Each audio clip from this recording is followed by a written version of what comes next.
Ang terminong Mandela Effect ay unang binuo ng paranormal na mananaliksik na si Fiona Brew.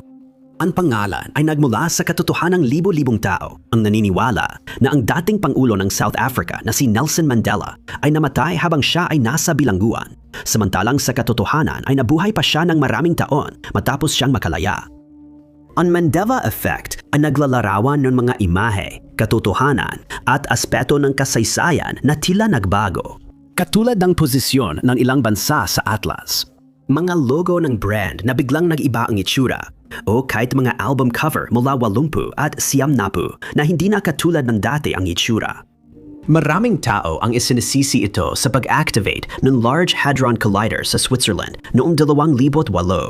Sabi nila, ang mga eksperimento doon ang dahilan kaya naghalo ang ating realidad sa iba o kaya nabubuhay na tayo sa ibang realidad na yon.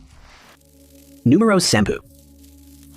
Habang tayo ay nasa paaralan, karamihan sa atin ay nagkakaroon ng magandang pangunawa sa mapa ng mundo at sa lokasyon ng bawat bansa. Mahirap maalala ang ganitong impormasyon pagkalipas ng taon, pero karamihan kaya pa ring ituro ang mas kilalang bansa sa atlas. Mahirap paniwalaan na libo-libong tao sa mundo ang naniniwalang may mga bansang lumipat ng pwesto sa mapa, habang ang iba ay naniniwalang hindi nagbago ang lokasyon ng mga ito. Dahil dito, itinuturing ang mga pangyayaring ito bilang Mandela Effect phenomena. Ayon sa iba, hindi na raw nasa dating pwesto ang New Zealand. Habang karamihan sa atin ay walang problema sa paghahanap nito sa world map, dahil matatagpuan ito sa timog silangan ng Australia, may ibang tao na naguguluhan kapag tinitingnan nila ang mapa at napapansin nilang parang lumipat ng pwesto ang New Zealand. Maraming tao ang nag-usap online sa mga thread, discussion group at paranormal forum tungkol sa misteryong ito dahil hindi nila alam bakit lumipat ang bansa o bakit akala nila nasa ibang lugar ito dati. Ayon sa ilang kalahok sa usapan, dati raw nasa hilagang silangan ng Australia ang New Zealand na pinakamalapit nitong kapitbahay. May naniniwala ring nasa dating pwesto pa rin ang New Zealand pero ang Australia daw ang lumipat patimog sa mapa. Siyempre, imposible ito. Kaya naman maraming tao ang nalilito dahil sa tinatawag ng ilang mananaliksik na maling alaala. Malamang nagkamali lang sila sa lokasyon ng bansa, pero may ilan pa ring hindi sigurado. Pakiramdam nila ay may nagbago sa universo at ang New Zealand ay nasa ibang lokasyon dahil nasa ibang realidad tayo. Isang babae mula sa California ang nagsabi na bumili siya ng globo ng mundo ilang taon na ang nakalipas. At isang araw ay naisipan niyang pag-isipan ang Australasia at kung gaano kakaunti ang alam niya tungkol sa rehiyong iyon. Tiningnan niya ang globo at naalala na ang New Zealand ay kanluran ng Australia. Pagkalipas ng ilang buwan, nang tingnan niya ulit, wala na ito sa dating pwesto kaya siya nalito. Nagpost ang isang Reddit user na muntik siyang atakihin ng matinding kaba dahil pakiramdam niya ay kwestyonado ang buo niyang realidad. Idinagdag pa na nanalo siya ng paranal sa heograpiya noong elementarya kaya kabisado niya ang world map. Sa kabila nito, nagulat pa rin sila nang malaman nila kung saan matatagpuan ang New Zealand. Bilang siyam.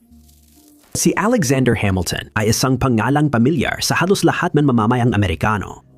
Ipinanganak siya noong 1755 sa British West Indies at nagsimulang magtrabaho sa edad ng 11 matapos silang iwan ng kanyang ama at pinabayaang sila na ang bahala sa kanilang sarili.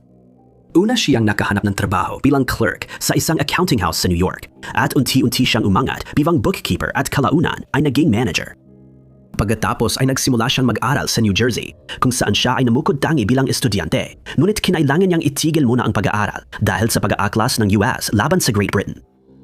Suportado niya ang Boston Tea Party at noong 1775, naglabas siya ng serye ng polyeto na nagpapahayag ng suporta sa pag-boycott ng produktong British na ini-import at ine-export ng Amerika. Isinulat niya ang opinyon niya sa patakaran ng British sa Quebec, Canada. Habang lumilipas ang mga taon, lalong nasangkot si Hamilton sa politika at nagsimulang mag-aral ng batas sa Albany. Nahalanala siya sa Continental Congress at iginiit na humihina ang Amerika dahil sa Articles of Confederation. Naging unang Treasury Secretary siya kung saan nilikha niya ang National Bank, pinamahalaan ang utang mula sa Revolutionary War at itinatag ang US Mint. Siya ang sumulat ng 55 na mga sanaysay ng Federalist Paper at may malaking papel sa pagpapatibay ng US Constitution. Itinatag din niya ang Federalist Political Party na nagsimula ng two-party system na umiiral pa rin sa US ngayon. Pinakakilala siya bilang founding father ng Estados Unidos, kaya siya ang paksa ngayon ng Mandela Effect na misteryo. Si Hamilton ay namuhay ng kawili-wili at magulong buhay at maging ang kanyang pagpanaw noong Hulyo 12, 1804 ay kakaiba. Matagal nang may alitan noon sina Hamilton at pangalawang Pangulo Aaron Burr. Tinawag niya si Burr na oportunistang politikal na kulang sa prinsipyo at kumilos laban sa kanya. Noong 1804 tumatakbo si Burr bilang gobernador ng New York, ngunit muli nakialam si Hamilton. Sa isang hapunan, narinig ni Hamilton na tinawag si Burr na mapanganib, kaya naramdaman ni Burr na nasira ang kanyang karera at reputasyon. Humingi siya ng tawad pero tumanggi si Hamilton at nagdesisyong magduelo sila para ayusin ang alitan. Sa umaga ng ika-11 ng Hulyo, nagkita sila sa New Jersey at matapos maitatag ang mga patakaran, parehong nagpaputok ng kanilang mga baril ang dalawang lalaki. Tinamaan ni Hamilton ang puno sa itaas ni Burr, habang tinamaan ni Burr ang kanyang pakay at namatay kinabukasan. Dito nagtapos ang buhay ni Hamilton. Ngunit kahit lumipas ang mga siglo, marami pa rin ang naiintriga sa kanya dahil sa Mandela Effect. May mga nagsabing hindi sila makapaniwala nang malaman nilang hindi naging presidente ng US si Hamilton. Maraming historiador at eskular ang naniniwalang nagmula ang maling akalang ito dahil lumitaw siya sa US na pera at isa siya sa mga founding father. Isang lalaki ang nagsabing natatandaan niyang tinuruan siya sa paaralan na si Hamilton ang ika-10 presidente at nanalo sa duelo kay Burr. May alala siya ng isang musical tungkol sa paksa pero hindi na niya ito mahanap. Numero 8. Pagdating sa Mandela Effect, madalas nababanggit ang pelikulang The Wizard of Oz dahil ito ang paksa hindi lang ng isa kundi ng ilang pagkakataon ng kakaibang phenomenon na ito. Kahit ang ilang masugid na tagahanga ng pelikula ay nalito sa mga tila ginawa ang pagbabago. Isa ito sa mga pinakasikat na pelikulang nagawa, kaya naman makatuwiran lang na karamihan sa atin ay pamilyar sa mga eksenang paulit-ulit na nating napanood. Dahil sa mga online post, alam nating hindi ito ang kaso. Para sa mga hindi pamilyar sa pelikula, sinusundan nito ang isang ulila na ang pangalan ay Dorothy na taga Kansas. Habang nakatira sila ni Toto sa bukirin kasama ang lolo at lola niya, napasama sila nang makagat ni Toto ang isang kapitbahay kaya tumakas siya sa takot sa posibleng mangyari. Nagdesisyon si Dorothy na umuwi nang makita ang paparating na buhawi. Habang nagtatago siya sa silid, nawalan siya ng malay ng gibaing ng buhawi ang bahay nila. Nadala sila ni Toto ng buhawi sa Munchkinland sa Oz. Dito nakilala niya ang iba't ibang karakter tulad ng mabuting mangkukulam, taong lata, leon, espantapahay at iba pa. Ang espantapahay ay nanggangailangan ng utak, ang leon ay naghahanap ng tabang at ang taong lata ay nanggangailangan ng puso. Umaasa silang makakamit nila ito sa tulong ng salamangkero sa Emerald City. Nabunyag na mahina at matanda ang salamangkero at tinulungan niyang matuklasan nilang taglay na nila ang kanilang hinahanap. Sinabihan si Dorothy na pagtamain ang mga takong ng 3 beses at ulitin ang wala nang hiigit pa sa sariling tahanan, kaya nagising siyang nasa kama sa Kansas kasama si Toto. Marami ang nagsasabing ito ang paborito nilang pelikula at kayon ay isa na itong klasiko.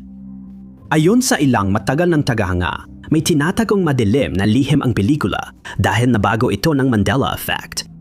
May mga tao na naalala na may baril ang Scarecrow habang hinahalugog ng grupo ang kastilyo ng Wicked Witch. Pero nagulat sila nang mapanood ulit ang pelikula at makita na mali ito. Iminungkahi na maaring napagkamalan nila ang palakol na dala niya sa huling bahagi ng pelikula bilang baril. O kaya'y narito sila sa ibang mga karakter, sina Leon at Tin Man, na makikitang may dalang espada at lambat. Kasama rin doon ang tanyag na linya ng Wicked Witch of the West. Sinabihan niya ang lumilipad na unggoy, lumipad kayo mga magaganda ko, na isa sa pinakasikat na linya ng pelikula. Sa totoo, hindi nagamit ang linyang ito. Sa halip, sinabi niya, hindi na magtatagal maganda ko, hindi na magtatagal. Naalab ng iba na puting medyas ang suot ni Dorothy. Pero totoo, puti at asul na checkered na medyas hanggang bukong-bukong ang suot niya. Ang pinakasikat na Mandela effect sa Wizard of Oz ay ang linyang, "Toto, sa tingin ko, hindi na tayo nasa Kansas." Sinabi ito ni Dorothy pagkatapos nilang mapunta sa Munchkinland. Sa totoo lang, sinabi niya, "Toto, parang di na tayo nasa Kansas." Kaya maraming tagahanga ang nag-iisip kung ano ang totoo. Numero 7. Si Britney Spears, isang pop icon, ay humarap sa maraming kontrobersya sa mga nagdaang taon. Sa kasamaang palad, matindi siyang sinuri ng media habang dumaranas ng krisis sa kalusugan ng isip na iniuugnay ng marami sa kanyang pagsikat ng bata pa. Siya rin ay naging paksa ng isang kakaibang teorya ng sabwatan na nagsasabing ang totoong Britney Spears ay wala na at siya ay pinalitan ng isang doppelganger maraming taon na ang nakalipas. Ayon sa mga naniniwala, ito ra ang sanhi ng malaking pagbabago sa kanyang ugali at krisis sa kalusugan ng isip sa pagdaan ng mga taon. Ang teoryang ito ay naging napaka-popular online, kaya nagsimulang ikumpara ng mga tao ang mga lumang larawan ni Spears sa mga bago at itinuro ang mga pagkakaiba sa kanyang estruktura ng mukha, hugis ng kanyang mga tainga, mata at maging ang kanyang mga earlobe. Tinalakay na ni Spears ang teoryang ito sa publiko at tinawanan lang niya ito bilang isang katuwaan. Marinyang itinanggi na siya ang kapalit at pinanggit na ang teoryang ito ay iniuugnay din kina Avril Lavigne at Paul McCartney. Madalas din siyang nababanggit sa usapan ng Mandela Effect, lalo na tungkol sa misteryosang music video ng Oops, I Did It Again na agad naging pandaigdigang sensasyon. Kasama ang kanta sa pangalawang album ni Spears na may parehong pamagat at sa panahong iyon ay kilalang-kilala na siya. Nakaipon na siya ng milyon-milyong tagahanga sa puntong ito. Karamihan sa kanila ay kabisado ang mga lyrics ng halos lahat ng kanyang kanta. Ang music video ay naging tanyag at madalas ipinalabas sa mga music channel sa buong mundo sa loob ng maraming buwan. Sa video, nakapulang catsuit si Spears at pinalilibutan ng mga mananayaw na naka-silver. Sa simula ng kanyang karera, naging iconic ang kasuotan, kaya nakakagulat na ngayon ay parte na ito ng Mandela Effect. Pinanood na ng mga tagahanga ang partikular na music video na ito ng mahigit 11 milyong beses sa YouTube lang. Isang maliit na detalye ang nagdulot ng kalituhan sa kanyang mga tagahanga. Marami ang nagsabing malinaw nilang naalala na may suot na itim na headset na may mikropono si Spears sa video. Pagkalipas ng ilang taon, napansin nilang kahina-hinala mula iyon ng panuurin ulit. Madalas pinabalewala lang ito bilang maling alaala, pero libo-libong tao ang sumali sa usapan. Sinasabing may nagbago sa timeline at nawala ang mikropono ni Spears. May ilang naghanap ng mas kapani-paniwalang paliwanag at sinabi nilang kasama sa action figure ni Spears ang headset at mikropono bilang aksesorya. Sinabi rin nilang ang action figure ay ibininta na suot ang kaparehong damit sa music video, kaya malamang dito nagsimula ang kalituhan. Tulad ng iba pang kaso ng Mandela Effect, may mga tagahanga ni Spears na nagsasabing nagbago ra ang video at Mandela Effect ang dahilan. Numero 6. Siguradong nakakabahala para sa isang tao na malaman na mali pala ang naalala nilang isang normal na bahagi ng kanilang buhay sa loob ng ilang dekada. Kapag nangyari ito, may mga taong agad itong isinisisi sa Mandela Effect. May mga tao ring naniniwala nagbago ang kanilang realidad at tama ang una nilang impormasyon. Pero iba na ito ngayon. May ibang sinisisi ito sa multiverse theory at may naniniwalang may lohikaan na paliwanag gaya ng maling alaala o gurong nagturo ng maling impormasyon noon. Akala ng iba, ang Mandela Effect ay para lang sa mga maliliit na detalye gaya ng baybay ng tatag o makasaysayang pangyayaring matagal nang naganap. Pero sa kasamaang palad, hindi pala ganon. Ilan ito sa mga karaniwang pagkakamali, gaya ng libo-libong tao na ngayon nang nalaman na 50 lang ang estado ng US, samantalang akala nila ay 52. Nang mag-post ang internet users tungkol sa isyung ito sa online forum, marami ang nagulat na madami pala ang may maling akala. Nag-umpisa ito ng debate sa Mandela Effect at kung totoo ito, ngunit hanggang ngayon, wala pa ring nagkakaisang opinyon. May user na nagtanong kung bakit nagkamali at nagbigay suhestiyon na baka may mga taong nagkamaling naniwala o naturuang estado ang Puerto Rico at Washington, D.C. May ilang user na sumang-ayon pero nagdagdag na maaring itinuro sa kanila ang mga impormasyong ito sa ibang timeline kung saan ang mga lugar na ito ay itinuturing na mga estado, kaya bumalik ulit ang buong debat sa simula. Itinuro ng isang user na maraming post sa internet mula sa mga taong naniniwala na may 52 estado at nagtanong kung bakit kung ito ay maling alaala. Hindi nila naisip na may 51 o 53. Sunod-sunod ang mga post na nagtatanong tungkol sa 52 estado at wala ng ibang numero na siyang nagpasimula ng panibagong debate tungkol sa paksa. Isang Reddit user nagbahagi ng karanasan sa Mandela Effect. Sinabing napanood niya noon ang Arthur at naalala niyang nabanggit doon na may higit 50 estado. Sa episode, may character na nagkamali sa bilang ng estado at itinama siya.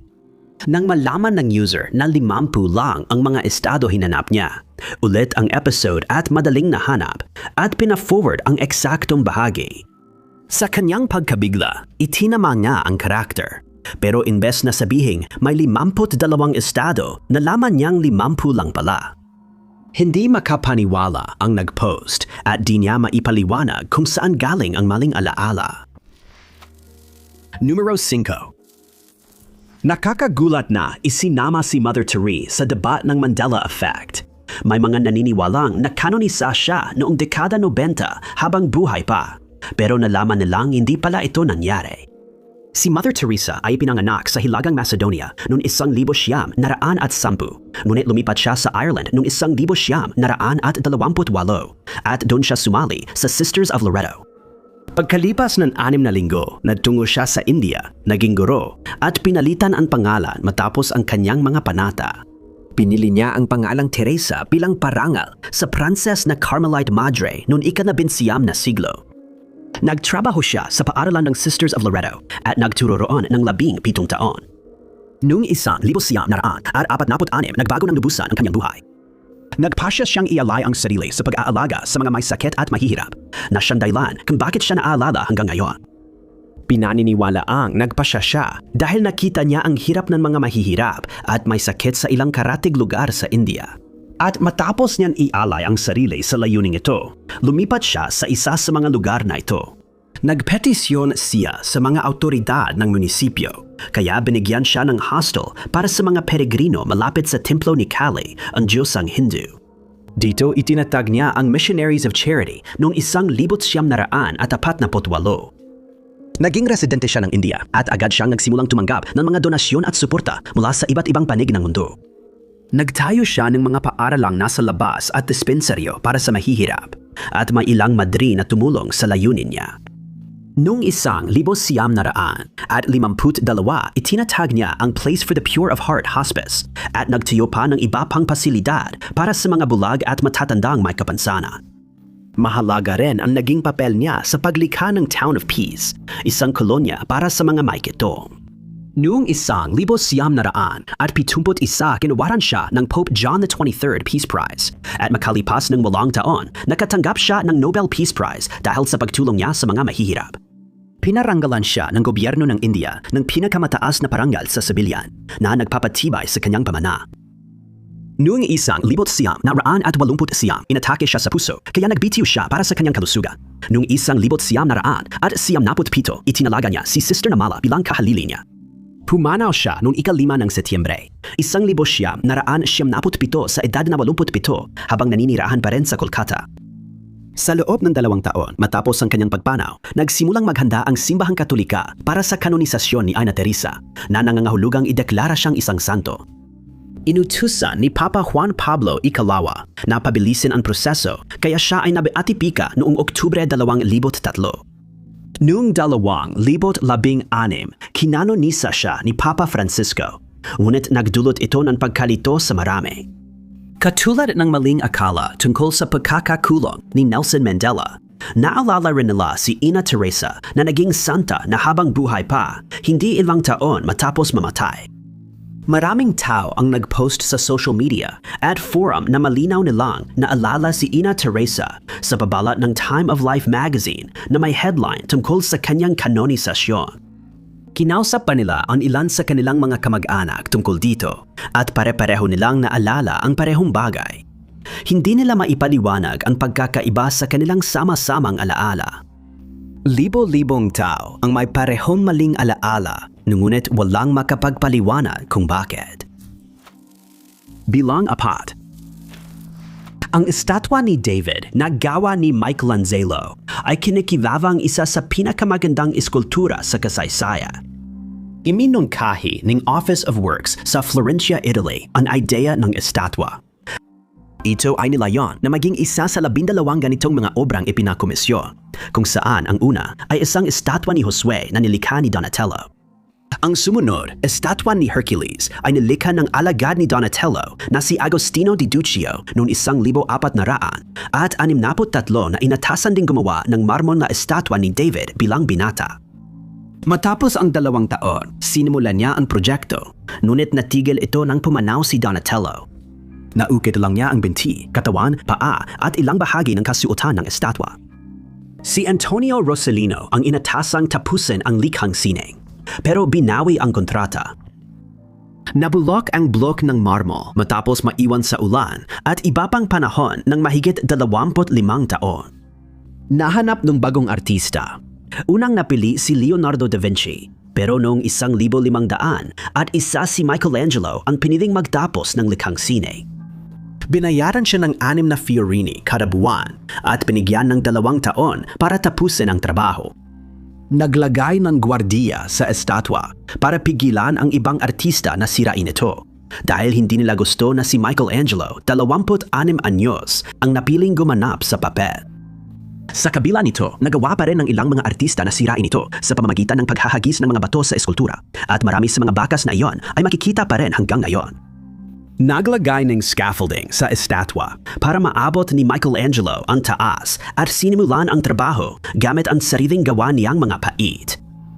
Noong 1504 malapit nang matapos ni Michelangelo ang kanyang obra at napansin ng mga awtoridad ng Florencia na hindi nila alam kung paano iaakyat ang 17 talampakang estatwa na higit 8 tonelada ang bigat sa bubong ng katedral. Napagdesisyonan na mas mabuting dalhin ito sa Palazzo della Signoria. Pinili ang opsyong ito at inilagay ang estatwa sa pasukan noong 1504. Nanatili ito ron ng mahigit 300 taon at noong 1800 napansin, nagkaroon ng maliliit na bitak sa kaliwang binti ng estatwa.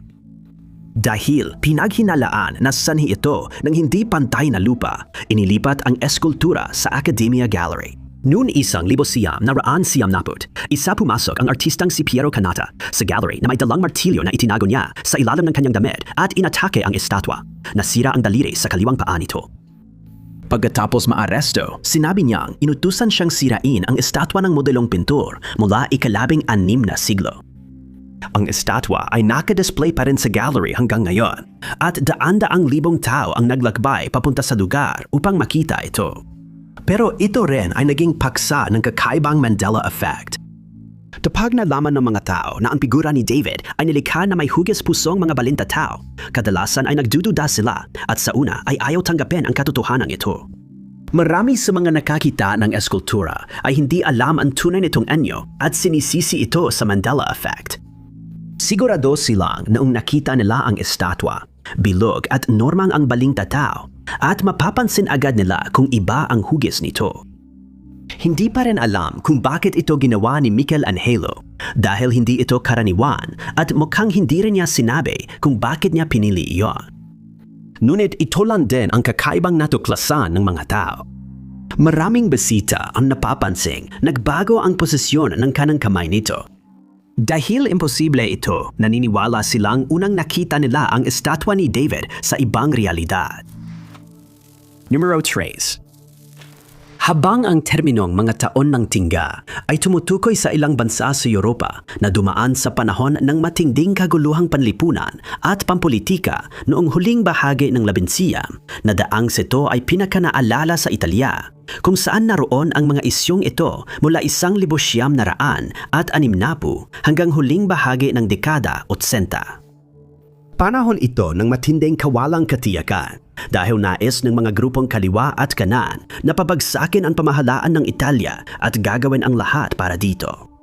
Nag-organisa sila ng pag-atake laban sa sarili nilang bansa, kaya't ipinangalan ang panahong ito sa dami ng nagamit na bala sa mga laban. Takot ang mga taga-Italya dahil hindi nila alam kung kailan mauulit ang insidente. Dahil sa mga pag-ataking walang konsiderasyon sa kaligtasan, maraming inosente ang namatay.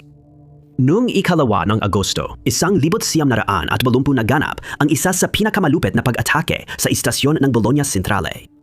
Noong 10:25 ng umaga, isang miyembro ng Armed Revolutionary Nuclei Faction ang pumasok sa waiting room sa ikalawang palapag ng istasyon at iniwan ang manitang may pampasabog. Hindi napansin ang maleta, kaya maraming buhay ang nawala. Hanggang ngayon, tinutukoy pa rin ito ng marami bilang pinakamalalang insidente noong mga taon ng tingga. Nagmadali ang pahayagan sa lugar at naitala ang mga pinsala. Napansin ng mga media photographer na tumigil ang orasan ng istasyon sa 10-25 oras ng pag-atake. Kaya ginamit nila ang larawan ng humintong orasan para bigyang diin ang trahedya ng araw na iyon. Dito na ra nagsisimulang lumabo ang detalye tungkol sa orasan, sabi ng ilan. Naalab nila na iniwang sira ang orasan sa eksaktong oras na yan bilang pag-alada sa trahedya at sinadya raw na hindi ito ayusin bilang paggalang sa mga nasawi o nasugatan. Ang totoo, agad namang inayos ang orasan at kumana ito bilang isang normal na orasan sa loob ng maraming taon. Pagkatapos, noong 1976, nasira ulit ito at napagdesisyonan na itakta ulit ito sa 10-25 at manatili na lang sa oras na iyon nang walang hanggan para sa mga nabanggit na layunin. Hindi na ito inayos kaya naging alaala na lang ng malulungkot na pangyayari. Nang lumabas ang balita tungkol dito, maraming tao, pati taga Bologna, ang nagtanong kung bakit ito balita dahil alam nilang matagal nang nakatigil ang orasan sa oras na yon at hindi na inayos mula 1980.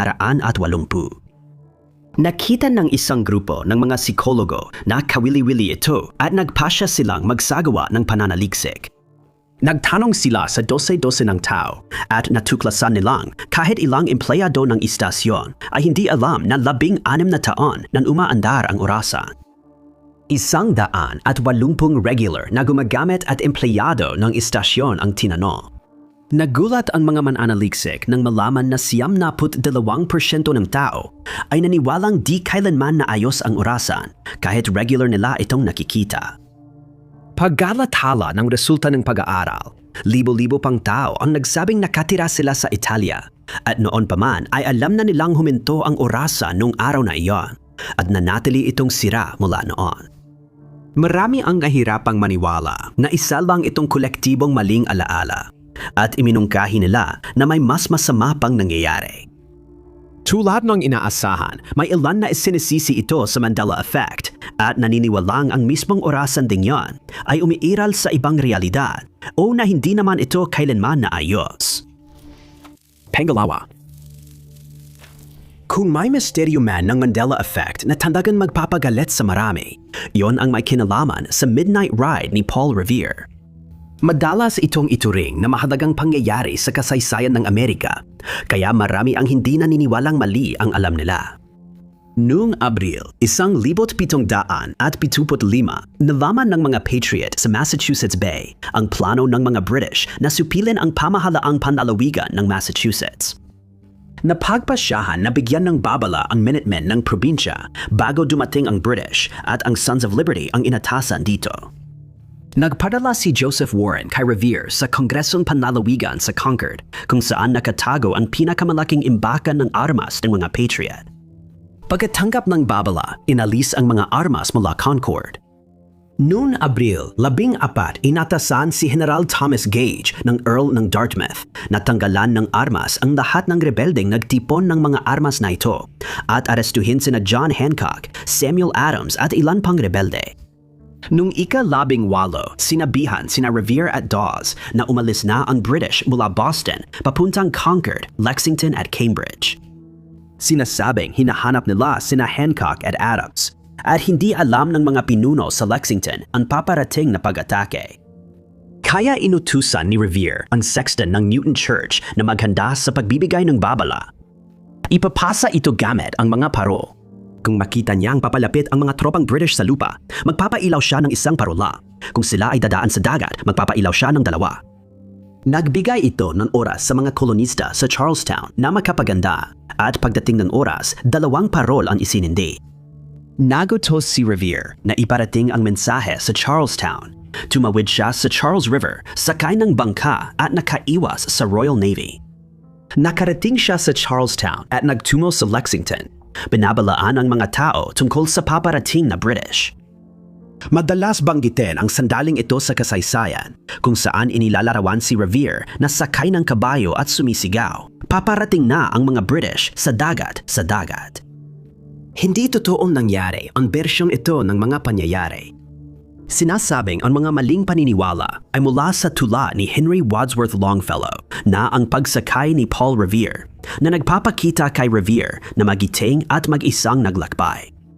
Sa totoo, sinamahan siya ni William Dawes at Samuel Prescott at bago matapos ang gabing iyan, halos 40 katao ang naglalakbay at nagbababala sa kanilang nadaanan. Sa tula sa dulo ay nakarating siya sa Concord, ngunit mali pa rin ito. Nabutan ng mga Briton sina Revere, Dawes at Prescott kaya nagkahiwa-hiwalay sila. Naghiwa-hiwalay sila ng daan, ngunit nahuli at pinigil si Revere sa Lexington. Nahulog si Dawes sa kanyang kabayo at pagkatapos ay naligaw at si Prescott ang siyang nagawang magbabala sa mga residente ng Concord tungkol sa paparating ng mga tropa. Numero 1. Kadalasang itinuturing ang baseball bilang paboritong libangan ng Amerika.